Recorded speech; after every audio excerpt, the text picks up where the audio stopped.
all of you are doing great. Today, I come to you with another interesting term, psychological safety, and I try to explain this in a very short and a crisp video.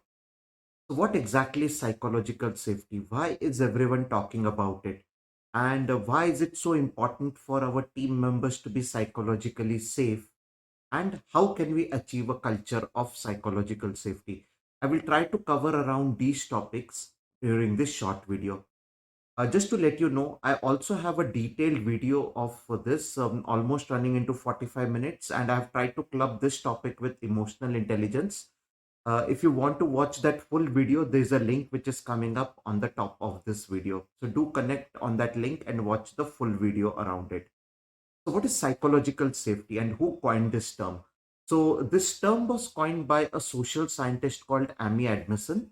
And she, in a book, talked about psychological safety as bringing about a culture where a team member is not afraid, a team member is very vocal to share his or her views about what's happening in the team, right? So a psychological safe team is a team where the team members really do not bother what will happen if I say something like this, or I'm not at all afraid of putting across my view forwards. If I feel that a design is wrong, if I feel that an overall architectural approach is wrong, I'm very vocal and candid about it.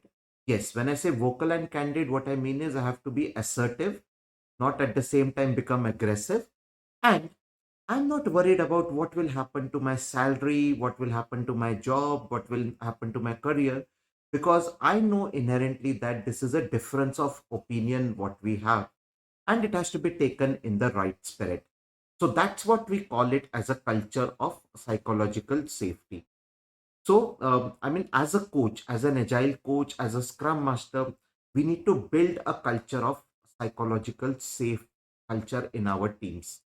If your teams are not psychologically safe, they are not going to talk anything in a retrospective, and your retrospectives will just become a lip service. Also, another important thing, there will be a lack of innovation if the teams are not going to be psychologically safe. Let me also talk about another interesting model on psychological safety, and this is coming from the famous book by Timothy R. Clark, which in which they talk about the four stages of psychological safety. And let me first walk you through the four stages and what each stage in this model talks about. This is similar to the Maslow's hierarchy of need, or the theory of needs as we know, where we say that till the lower level needs are not satisfied, the upper level needs, we are not motivated enough to go for an upper level need. So similarly, in this model also, until and unless your lower level psychological safety is not yet achieved, you really can't move up the ladder. So let us try to understand this model. So at the lowest level, we have what is called as inclusion safety. This is a bare minimum safety which is needed in any organization or in any team. What does inclusion safety mean? Let's take an example. I join an organization, but you know what? The way I have been treated, the way I have been ridiculed, I don't feel like to work here, right? And which means that this organization or this team is lacking inclusion safety, right? So there are some jokes about my the way I'm speaking, the way I'm talking, or it could be my English language, it could be my accent. So the way I'm talking, I'm being ridiculed, so I'm not feeling like being a part of the team, which means that there's a lack of inclusion safety in this team or in this organization. Let's move on to the second level of safety, which is the learner safety. Learner safety means that I am pretty much stagnant at the same place.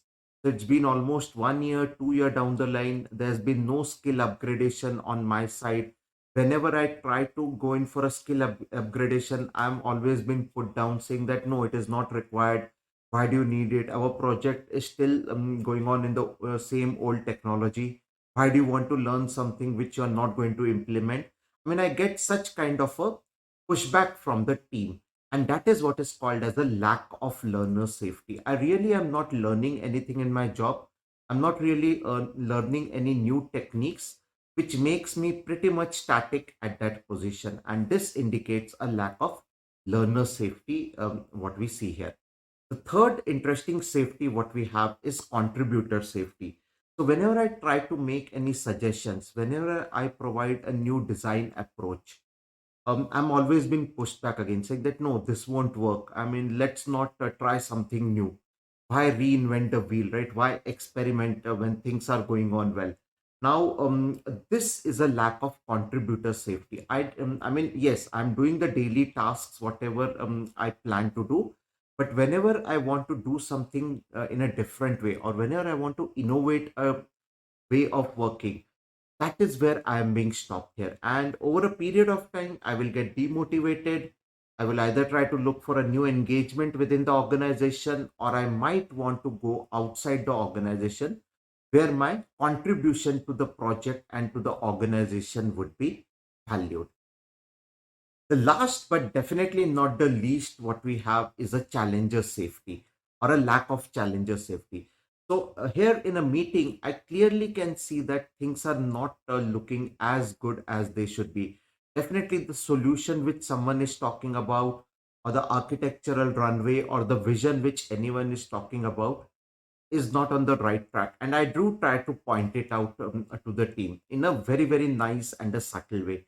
But again, I'm pushed back, saying that no, you cannot challenge. This is how I'm the most experienced person. So, how can you challenge me? Right? So, this inherently indicates that your team or your organization or your business unit is having a lack of challenger safety, which means people are very much comfortable to be in their comfort zone. They really don't want to challenge themselves. They don't want to come out of the comfort zone and go into the growth zone. Now, all these four stages can be measured. So, if you want to really measure the psychological safety of a team, you can design questionnaire around these four stages and try to gauge in a quantitative as well as in a qualitative manner what exactly is the psychological safety score, either on a scale of 5 or on a scale of 10. What are those qualitative attributes from a psychological safety which are missing in the team?